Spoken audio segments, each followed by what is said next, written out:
Welcome to Kenton's videos. Enjoy the video. You're opening Capcut and jumping straight to the timeline. Do that now. Tap your project, then zoom the timeline to make precise edits. This helps avoid accidental trims. Once the playhead is at the exact frame where you want the video to stop, select the clip so controls appear.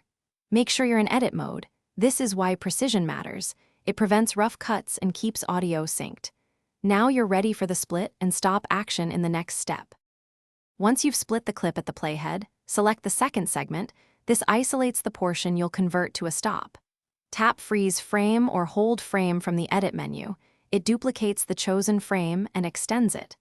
Adjust the freeze duration by dragging the clip edge or entering a time value so playback stops visually. Make sure to check audio. If the original audio continues, mute or trim it. This method stops motion, while finish by previewing the edit from a few seconds before the cut. Export a short test clip to confirm the stop works across devices.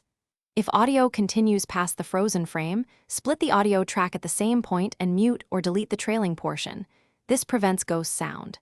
If the freeze frame jumps undo, nudge the playhead one frame and resplit so the still frame is exact. Once satisfied, export with your preferred settings and you're done. Thanks for watching. Consider subscribing if we helped you.